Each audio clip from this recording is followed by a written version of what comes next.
যে ভাগ্য কি, অর্থাৎ ভাগ্য কি আগে থেকে আমাদের লেখা হয়ে থাকে কি না, শাস্ত্রে কি লেখা আছে বা আমাদেরকে কি বোঝানো হয় সেই নিয়ে আজকে আলোচনা করি। চলুন দেখা যাক। অ্যাকচুয়ালি আমাদের অনেক সমস্যা হয়, অনেক কিছু যখন আমাদের জীবনে কষ্ট চলে, খুব ভালো কিছু হয়, তখন আমরা বলি না ভাগ্যে ছিল বলে এটা হয়েছে। অনেকে বলে তোর ভাগ্যে এটা ছিল তাই তোর জন্য এটা হয়েছে, তোর কপালটা এরকম, তুই কি করবি, তুই ভাগ্য নিয়ে এসেছিস।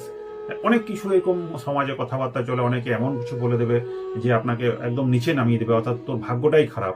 এরকম অনেক কিছু সমাজে তথ্য চলে। অনেক বাবাজিরা বলে থাকেন এরকম, তোর কপাল খারাপ বা তোর কপাল ভালো।